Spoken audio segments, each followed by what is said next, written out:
1 Kings chapter 3 verse 16 to 28, Solomon's wise judgment. Now 2 women who were harlots came to the king and stood before him.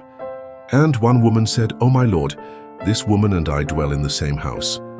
And I gave birth while she was in the house. Then it happened the 3rd day after I had given birth, that this woman also gave birth. And we were together. No one was with us in the house, except the 2 of us in the house. And this woman's son died in the night because she lay on him.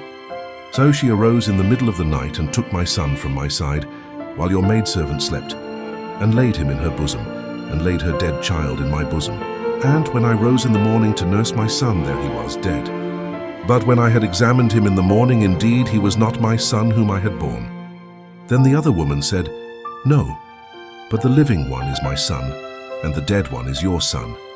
And the first woman said, "No, but the dead one is your son, and the living one is my son."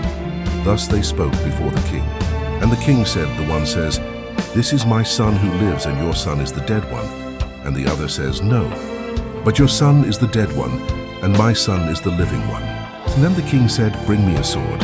So they brought a sword before the king. And the king said, "Divide the living child in 2, and give half to one and half to the other." Then the woman whose son was living spoke to the king, for she yearned with compassion for her son. And she said, "O my lord, give her the living child, and by no means kill him." But the other said, "Let him be neither mine nor yours, but divide him." So the king answered and said, "Give the first woman the living child, and by no means kill him. She is his mother." And all Israel heard of the judgment which the king had rendered. And they feared the king, for they saw that the wisdom of God was in him to administer justice.